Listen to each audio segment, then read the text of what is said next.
मैं joint action committee 'ਚ secretary general ਹੈਗਾ ਜੀ ਤੇ ਉਸ ਦੇ ਰਿਲੇਟਡ ਅਸੀਂ ਇੱਥੇ ਜਿਹੜੇ ਸਾਡੀ ਯੂਨੀਅਨ ਹੈ ਜੁਆਇੰਟ ਐਕਸ਼ਨ ਕਮੇਟੀ ਦੀ ਉਹਨਾਂ ਦੀ ਵੱਲੋਂ ਕਾਲ ਸੀਗੀ ਤੇ ਉਸ ਦੇ ਕਰਕੇ ਅਸੀਂ ਇੱਥੇ ਬੈਠੇ ਹੋਏ ਹਾਂ। ਅੱਜ ਦੀ ਹੜਤਾਲ ਕਿਸ ਵਜ੍ਹਾ ਕਰਕੇ ਕੀ ਕਾਰਨ ਰਹੇ? ਮੈਂ ਦੱਸਦਾ ਜੀ ਇਹ ਜਿਹੜਾ ਹੜਤਾਲ ਨਹੀਂ ਇਹਨੂੰ ਰੋਸ ਪ੍ਰਦਰਸ਼ਨ ਕਹਿ ਸਕਦੇ ਹਾਂ ਕਿਉਂਕਿ ਜਿਹੜੇ ਸਾਡਾ ਬੇਸਿਕ ਪਲੱਸ ਡੀਏ ਦਾ ਮੈਟਰ ਚੱਲ ਰਿਹਾ ਸੀਗਾ ਪੀਜੀਆਈ ਕੋਲ ਪੈਂਡਿੰਗ ਸੀਗਾ।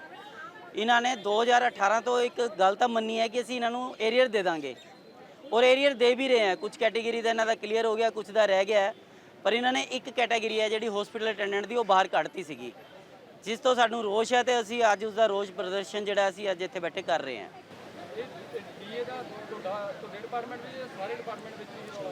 ये सिर्फ 4 कैटेगरी में था जी, सैनिटेशन सर्विस में, हॉस्पिटल और सिक्योरिटी में और इसके बाद किचन बेरर जो है हमारे किचन डिपार्टमेंट उसमें।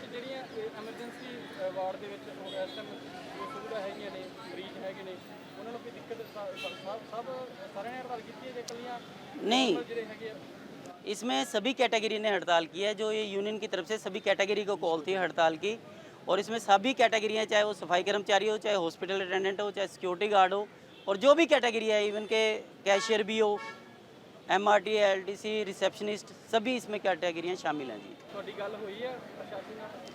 ਅਸੀਂ ਸਵੇਰ ਤੋਂ ਗੱਲ ਕਰਨ ਦੀ ਕੋਸ਼ਿਸ਼ ਕਰ ਰਹੇ ਹਾਂ ਔਰ ਪਹਿਲੇ ਵੀ 5 ਤਰੀਕ ਨੂੰ ਵੀ ਗੱਲ ਕਰੀ ਹੈ, ਫਿਰ 7 ਤਰੀਕ ਨੂੰ ਵੀ ਗੱਲ ਕਰੀ ਹੈ, ਕੋਈ ਦਾ ਹੱਲ ਨਹੀਂ ਨਿਕਲਿਆ। ਅਸੀਂ ਅੱਜ ਵੀ ਸਵੇਰੇ ਕਹਿ ਰਹੇ ਸੀ 11 ਵਜੇ ਅਸੀਂ ਬੁਲਾਵਾਂਗੇ, ਲੇਕਿਨ 11 ਵਜੇ ਵੀ ਕੋਈ ਇਹਨਾਂ ਨਾਲ ਅਜੇ ਕੋਈ ਗੱਲ ਨਹੀਂ ਹੋਈ ਹੈ। ਫਿਰ ਇਹਨਾਂ ਨੇ 3 ਵਜੇ ਦੀ ਕਾਲ ਕੀਤੀ, 3 ਵਜੇ ਮੀਟਿੰਗ ਕਰਾਂਗੇ, ਉਹ ਵੀ ਨਹੀਂ ਹੋਈ ਹੈ। ਹੁਣ ਕਹਿ ਰਹੇ ਸੀ 5 ਵਜੇ ਦੀ ਕਾਲ ਕਰਾਂਗੇ, ਇਸ ਟਾਈਮ 5:15 ਹੋ ਰਹੇ ਹਜੇ ਤੱਕ ਕੋਈ ਕਾਲ ਨਹੀਂ ਆਈ ਹੈ। ਬਸ ਬੇਸਿਕ ਪਲੱਸ ਡੀਏ ਦੀ ਮੰਗ ਹੈ, ਇੱਕ ਰੈਗੂਲਰਾਈਜੇਸ਼ਨ ਹੈ, ਇਹ ਕਲੀਅਰ ਹੋ ਜਾਣ ਬਸ ਉਹੀ ਬਹੁਤ ਹੈ। ਉਹਦੇ ਵਿੱਚ ਆਉਣ ਵਾਲੇ ਜਿਹੜੇ ਹੋਰ ਸਾਰੇ ਬੈਨੀਫਿਟਸ ਆ ਉਹ ਮਿਲ ਜਾਣ। वैसे अभी तक तो ये हड़ताल आज की और 10 तारीख की हड़ताल घोषित की गई थी। अगर ये कोई बात नहीं करते हैं तो ये लगातार चलेगी फिर हड़ताल।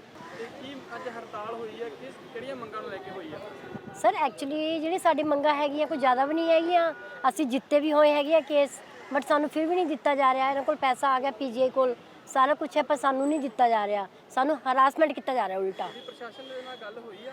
ਪ੍ਰਸ਼ਾਸਨ ਨਾਲ ਕਿੰਨੀ ਵਾਰ ਗੱਲ ਹੋ ਚੁੱਕੀ, ਸਾਡੇ ਪ੍ਰਧਾਨ ਜੀ ਗਏ ਸੀ।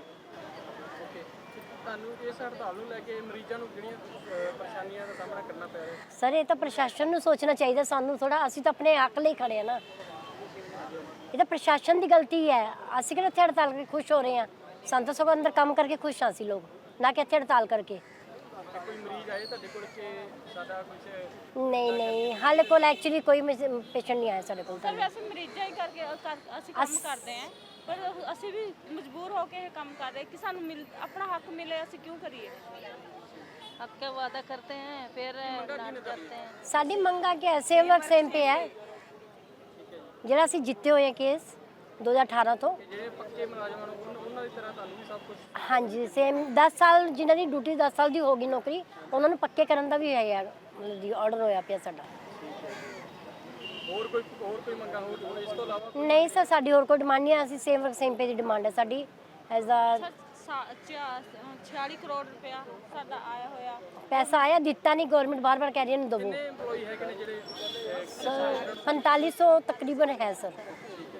ਹਾਂਜੀ ਜੇਕਰ ਇਹ ਮੰਗਾਂ ਨਹੀਂ ਮੰਨੀਆਂ ਜਾਂਦੀਆਂ ਤਾਂ ਤੁਹਾਡਾ ਅਗਲਾ ਐਕਸ਼ਨ ਪਲਾਨ ਕੀ ਰਹੇਗਾ? ਸਰ ਅਸੀਂ ਤਾਂ ਬੈਠੇ ਹੀ ਹੋਏ ਹਾਂ। ਦੇਖੋ ਕੀ ਡਿਸੀਜਨ ਆ ਰਿਹਾ ਅੱਗੋਂ। ਹੁਣ ਇਹਨਾਂ ਦੇ ਹੱਥ 'ਚ ਹੈ ਨਾ। पहले 3 बजे बोले, अब 5 बज गए, 5 बजे बोले, अभी तक कोई जवाब नहीं आया, इनका रिस्पांस नहीं आया। सर हम तो अभी भी ड्यूटी पे चल जाएंगे, अगर ऑर्डर कर दें हम जा रहे हैं। करते हैं हड़ताल होते हैं इसीलिए मजबूर कर देते हैं हड़ताल करने के लिए, क्योंकि जब मांगे जब ऑर्डर मिला है ऊपर कोर्ट से ऑर्डर मिला है। सर कभी 2 महीने का टाइम, कभी 15 दिन का टाइम।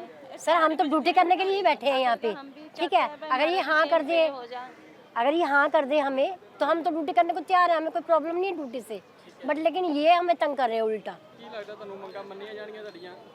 ਸਰ ਮੰਗਾਂ ਨੂੰ ਲੈ ਕੇ ਹੀ ਬੈਠੇ ਆ, ਮੰਗਾਂ ਤਾਂ ਇਹ ਮੰਨ ਲੈਂਦੇ ਆ, ਵਾਅਦਾ ਇਹ ਕਰਦੇ ਆ ਕਿ ਹਾਂ ਇਸ ਤਰੀਕ ਨੂੰ ਸਰ ਇਹਨਾਂ ਨੇ ਪਹਿਲਾਂ 5 ਤਰੀਕ ਦਿੱਤੀ ਸੀ, 5 ਤੋਂ ਬਾਅਦ ਇਹਨਾਂ ਨੇ ਕੋਈ ਸਾਡਾ ਡਿਸੀਜਨ ਨਹੀਂ ਲਿਆ। 5 ਨੂੰ ਵੀ ਨਹੀਂ, गोलियां देते रहे। 5 ਨੂੰ ਕੋਈ ਡਿਸੀਜਨ ਨਹੀਂ ਲਿਆ ਸਰ ਇਹਨਾਂ ਨੇ। ਸਰ ਅਸੀਂ ਪੇਸ਼ੈਂਟਾਂ ਦੇ ਵਾਸਤੇ ਹੀ ਆ, ਪੇਸ਼ੈਂਟ ਦੇ ਵਾਸਤੇ ਆਉਂਦੇ। ਪੇਸ਼ੈਂਟ ਨਹੀਂ ਹੋਣੇ ਤਾਂ ਅਸੀਂ ਇੱਥੇ ਕੰਮ ਕਾਹਦੇ ਵਾਸਤੇ ਆਉਂਦੇ ਆ? ਸਾਨੂੰ ਵੀ ਲੱਗਦਾ ਕਿ ਪੇਸ਼ੈਂਟ ਹਰਾਸਮੈਂਟ ਹੋ ਰਹੇ ਆ। ਅੱਜ ਓਪੀਡੀ 'ਚ ਕਿੰਨਾ ਉਹ ਹੋਇਆ, ਵਿਚਾਰੇ ਪੇਸ਼ੈਂਟ ਆ ਕੇ ਮੁੜ ਗਏ ਹੋਏਗੇ, ਠੀਕ ਹੈ। ਪਰ ਪ੍ਰਸ਼ਾਸਨ ਕੁਛ ਸੋਚਦਾ ਨਹੀਂ ਸਰ, ਕੁਛ ਨਹੀਂ ਸੋਚਦਾ ਸਾਡੇ ਬਾਰੇ ਪ੍ਰਸ਼ਾਸਨ, ਠੀਕ ਹੈ। सर प्रशासन ਨੂੰ ਕਹਿਣਾ ਚਾਹੀਦਾ 4500 ਬੰਦਾ ਹਰਾਸਮੈਂਟ ਹੈ 46 ਕਰੋੜ रुपए आया हुआ एसए ਨੂੰ मिल गया सर एसए ਨੂੰ मिल गया एचओ को भी पूरे नहीं मिले हैं।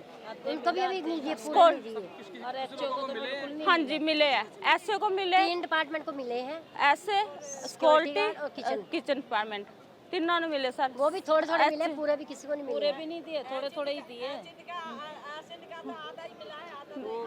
आपका कौन सा गायनी डिपार्टमेंट है? नहीं प्राइवेट 3 है प्राइवेट। एचए हाँ जी सर अच्छे तो उन्होंने गायब भी कर सर दिया, दुख अच्छे है ही नहीं सर हमारे हमारे को बहुत दुख लग रहा है कि पेशेंट काम हरासमेंट क्या रहता है? सफाई वगैरह का रहता है? नहीं सिस्टरों के साथ हम सिस्टरों जैसे कि हमारा हेल्थ वर्कर है वार्ड सर्वेंट जैसे कि सारा सैंपल वगैरह ले जाने पेशेंट को लेके जाना शिफ्ट करना पेशेंट केयर जैसे पेशेंट केयर का नहीं मतलब H hospital hospital attendant attendant आंदे सर। हाँ जी हॉस्पिटल अटेंडेंट। सर हमारे को अब ऑर्डर आ जाएगा हम अब ड्यूटी पे चले जाएंगे हमारे को कोई दिक्कत अगर नहीं मानते तो ऐसे ही जारी रहेगा? सर देखो मीटिंग चल रही है मीटिंग में क्या बोलते हैं जो नहीं मीटिंग में मनने तो जारी रहेगा जब मान गए तो हम ड्यूटी चढ़ेंगे ये दिक्कत परेशानी आ रही है मेरे? परेशानी सर ये आ रही है कि पीजीआई जो है पिछले 14 सालों से अपनी मनमानी करता आ रहा है। कई बार अभी फरवरी से कंटिन्यू हमारी 6-7 स्ट्राइकें हो चुकी हैं। मुद्दा सिर्फ एक है कि हमारा सेम वर्क और सेम पे देना। बार बार एक ही चीज़ को हमारा भी मन नहीं करता है कि यहाँ पर आ रहे मरीजों को परेशान करना, तीमारदारों को परेशान करना, बट मजबूरी है हमारी भी। अभी कुछ दिन पहले इन्होंने बोला था हम तुम्हारा कर देंगे, पेमेंट का जो इशू चल रहा है वो क्रिएट करेंगे, हम तुम्हारा अप्रूवल है वो लेके आएंगे, लेकिन जो पीजीआई के अफसर्स हैं वो अपनी मनमानी पे उतरे हुए हैं। पूरा गुंडागर्दी इन्होंने चलाई हुई है यहाँ पर, और जितना भी हम अपने एक संयम के साथ काम कर रहे हैं बट हमें उस चीज़ का रिजल्ट नहीं मिल पा रहा है। कितने साल हो गए फिर तुम काम करते हो? हमें सर मुझे खुद को 6.5-7 साल हो गए हैं। हाँ जी सर।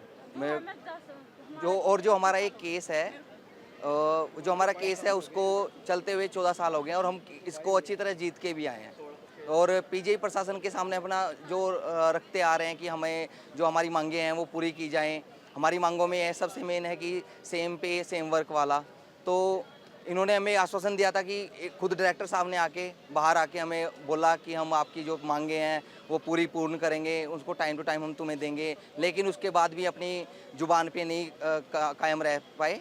तो इस वजह से आज फिर वही माहौल बना हुआ है पीजीआई के खिलाफ, पीजीआई प्रशासन के खिलाफ। पूरी हमारी जो सभी वर्ग के कॉन्ट्रैक्ट वर्कर यूनियन के जो आपकी बात हुई है प्रशासन से? क्या लगता है बातें तो मानते नहीं है, वो उनका कुछ भी जवाब नहीं होता है। वो मौन व्रत धारण किए हुए हैं। उनको तो ऐसा हो गया कि सांप सूंघ जाता है एक, उनका वो रवैया हमारे खिलाफ उन्होंने अपनाया हुआ है।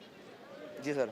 तो आगे क्या रहेगा आपका? सर हमारा तो यही है कि जब तक हमारी मांगें पूरी नहीं होती तब तक हमारा ये अनिश्चितकालीन धरना भी हम कर सकते हैं अगर हमारी मांगें पूर्ण नहीं होती हैं, क्योंकि बार बार हमें वही हमारी मासूमियत को देख के निराशा ही हाथ लग रही है। आपका फंड्स वगैरह रहते हैं? जी सर, हमारा जो 2018 से है ना, 2018 से हमारा जो एरियर कह देते हैं जिसको, हमारा 2018 से एरियर भाई बकाया है, उसको ये हमारा पीजीआई प्रशासन देने में असमर्थ हो रहा है। 3 कैटेगरी का हमारा दे चुके हैं और उसमें भी कैटेगरी में भी अभी पूरा तरीके से कंप्लीट नहीं हो पाया कि किसी का कुछ रह रहा है, किसी का कुछ रह रहा है, कुछ ना कुछ एवरेज रह ही रहा है।